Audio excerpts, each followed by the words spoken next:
Sabi nila, sa loob ng operating room, ako ang may kontrol sa lahat. Bawat tibok ng puso, bawat hininga ng pasyente, kalkulado ko. Bilang isang cardiologist, trabaho kong ayusin ang mga pusong may depekto. Pero ang hindi ko inaasahan, ang sarili ko palang puso ang magkakaroon ng kondisyon na walang medikal na lunas. Nagsimula ang lahat sa amoy ng downy at preskong labada na hatid ni Elena sa kondo ko tuwing Sabado ng umaga. Si Elena ang labandera ko. Simple, laging nakapusod ang buhok, at may nimuping mas maliwanag pa sa mga surgical lights ko. Habang busy ako sa pagbabasa ng mga medical journals, siya naman ay abala sa pagtitiklop ng mga puting coat ko na punong-puno ng stress at pagod. Hindi ko alam kung kailan nagsimulang bumilis ang pulso ko tuwing maririnig ko ang katok niya sa pinto. Pero isang bagay ang sigurado. Sa harap ni Elena, hindi ako ang Dr. Aris na tinitingla ng lahat, kundi isang lalaking uhaw sa kalinga na tanging siya lang ang nakakapagbigay. Tuwing Sabado ang paborito kong araw, hindi dahil day off ko, kundi dahil iyon ang araw ng pagdating ni Elena. Noong una, akala ko ay ordinaryong serbisyo lang ang ginagawa niya. Pero napansin ko ang pagiging masinop niya sa bawat tupi ng aking mga polo at kurbata. May isang beses na naiwan ko ang stethoscope ko sa ibabaw ng sofa at nakita ko siyang pinupunasan ito ng dahan-dahan. Parang ginto ang hawak niya. Gusto ko siyang kausapin, pero hindi ko alam kung paano sisimulan dahil sanay ako sa usapang panggagamot. Pinagmamasdan ko lang siya mula sa kusina habang nagtitimpla ako ng kape. At napansin ko na kahit pagod siya sa pag-aasikaso ng mga labada ko, hindi nawawala ang kislap sa kanyang mga mata. Sinubukan kong mag-alok ng kape, pero ang nasabi ko lang ay, "Elena, pakidagdagan ng fabric softener sa susunod." Dahil sa sobrang kaba na baka mahalata niyang tinititigan ko siya. Ang ending ng unang buwan namin, naging paborito ko na ang amoy ng kondo ko. Isang halong amoy ng kape at ang preskong bango na dala ni Elena. Pakiramdam ko, bawat hibla ng damit ko na hinahawakan niya ay may dalang magic na nakakaalis ng pagod ko sa ospital. Doon ko na-realize na baka hindi lang damit ko ang kailangang linisin, kundi pati na rin ang malungkot at bakanting buhay ko na matagal ko nang pinabayaan dahil sa trabaho. Isang hapon, nakita ni Elena ang mga reseta kong nakakalat sa mesa at nagtanong siya kung bakit daw ang pangit ng sulat ko. Tumawa ako. Ito ang unang pagkakataon na tumawa ako ng ganoong kagaan sa harap ng ibang tao.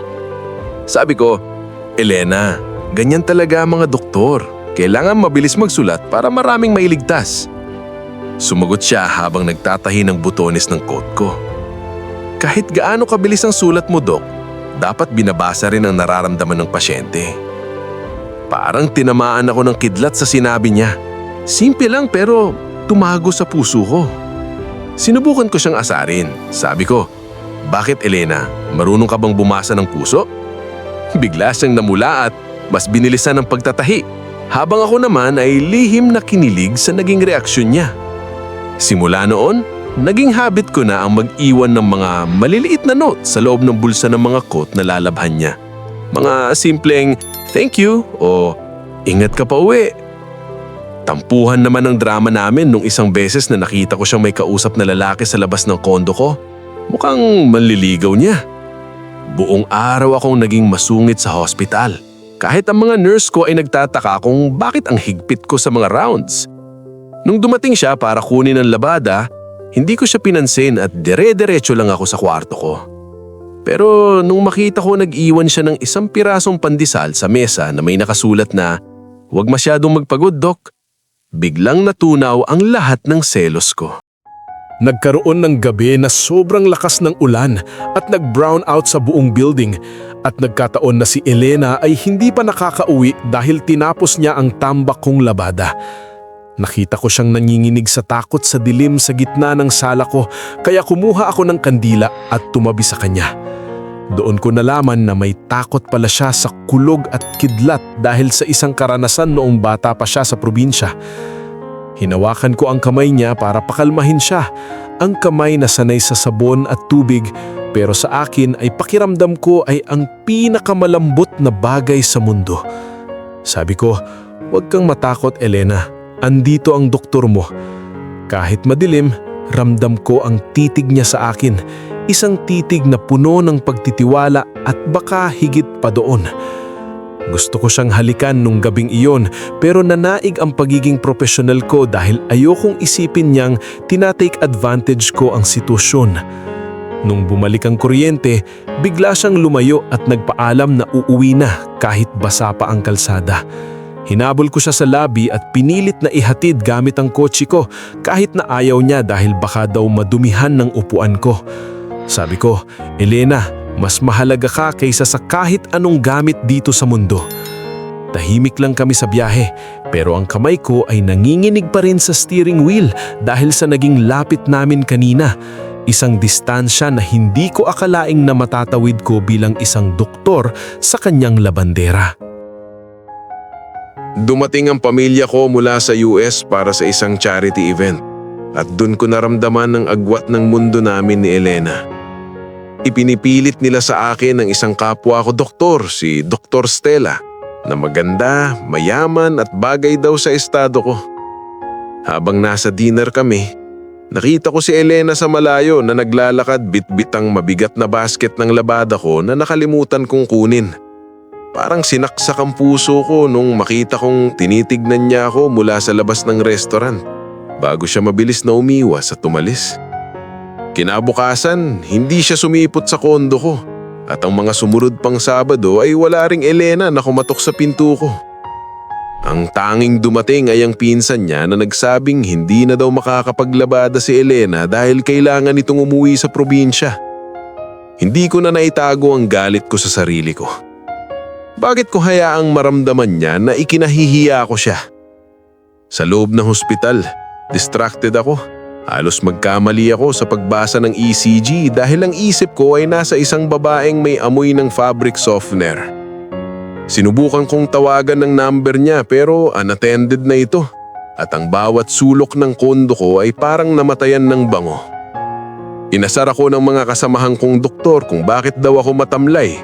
Sabi ko ay pagod lang, pero ang totoo ay sawi ang puso ko.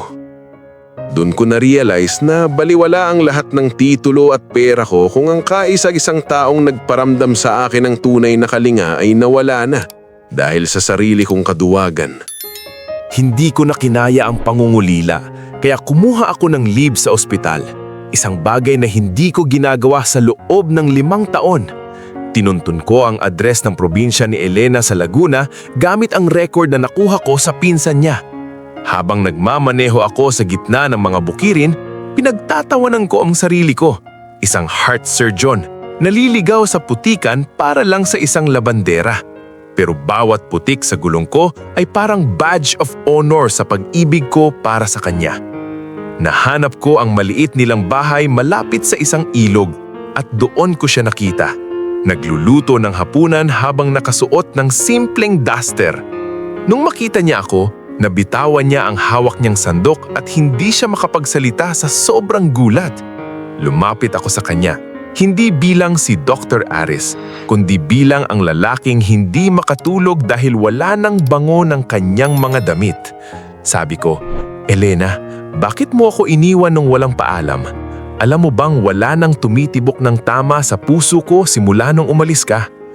Umiyak siya at sinabing hindi daw kami bagay, na isa lang siyang labandera at ako ay isang iginagalang na doktor.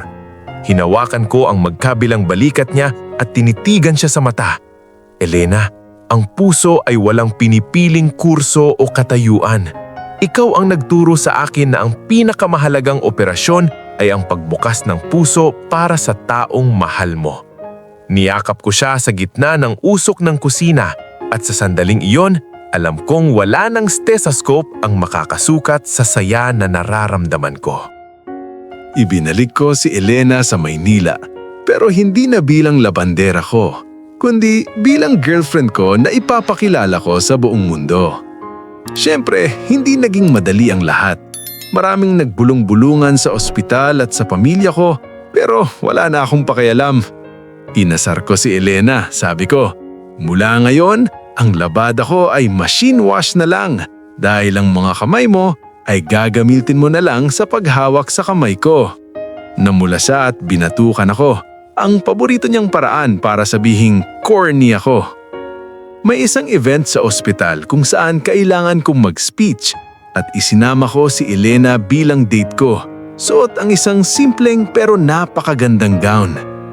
Nung makita kami ni Dr. Stella, nag-comment ito na amoy sabong panlaba daw ang paligid pero ngumiti lang ako at sinabing, mas gusto ko ang amoy ng katapatan kesa sa amoy ng mamahaling pabango na walang laman. Kitang-kita ang paghanga sa mga mata ni Elena at alam kong naramdaman niya na safe siya sa piling ko. Gabi-gabi sa kondo, kami ang magkasamang nagluluto at nag-aasikaso ng mga gamit at bawat Sabado ay naging selebrasyon na ng aming pagmamahalan. Tinuturuan ko siyang magbasa ng mga medical terms habang tinuturuan niya naman akong mag-enjoy sa mga simpleng bagay sa buhay. Ang dating malamig at sterile na kondo ko ay naging isang tahanan na puno ng tawa at pagmamahal. Ito ang reseta ko sa sarili ko. Isang buhay na hindi lang puro trabaho, kundi puno ng Elena. Dahil nakita ko ang potensyal ni Elena at ang hilig niya sa pagtulong sa iba, pinilit ko siyang bumalik sa pag-aaral ng nursing. Ang pangarap niyang naudlot dahil sa kahirapan. Ako ang naging tutor niya, ang tagabili niya ng mga gamit, at ang pinakamaingay niyang cheerleader tuwing may exam siya. Inasar ko siya nung isang gabi habang nag-aaral kami. Baka pag naging nurse ka na, ako na ang paglabahin mo ha? Tumawa siya at sinabing, Doc, nurse lang ako. Ikaw pa rin ang heart surgeon ko. Noong araw ng graduation niya, ako ang pinaka-proud na lalaki sa buong auditorium. Nakita ko ang pag-akyat niya sa stage, bit-bit ang kanyang diploma. Ang dating labandera na tinitignan mang mababa ng iba, ngayon ay isa ng ganap na registered nurse na maglilingkod sa mga nangangailangan. Pagkababa niya ng stage, sinalugong ko siya ng isang malaking buke ng bulaklak at isang mahigpit na yakap. Sabi ko sa kanya, Elena, hindi lang damit ko ang nilinis mo, kundi pati na rin ang pananaw ko sa buhay. Sa ospital kung saan ako nagtatrabaho, naging head nurse si Elena sa cardio department at kaming dalawa ang naging tandem sa pagliligtas ng mga buhay. Maraming nagtatanong kung paano kami nagsimula at lagi kong sinasagot ng may kasamang ngiti. Nagsimula sa isang lukot na coat at amoy ng fabric softener. Ang aming kwento ay naging inspirasyon sa marami na ang pag-ibig ay hindi nakadepende sa kung ano ang hawak mong titulo, kundi sa kung paano mo hinahawakan ang puso ng mahal mo. Naisipan kong mag-propose kay Elena sa pinaka-unusual na lugar, sa laundry area ng kondo ko, kung saan ko siya unang nakitang nagtitiklop ng damit. Nilagyan ko naman ng kandila at rose petals ang ibabaw ng washing machine at naghanda ako ng isang ring box na nakatago sa loob ng isang bagong white coat. Nung pumasok siya at nakita ang ayos ng lugar, akala niya ay nag-short circuit lang ang kuryente kaya may mga kandila.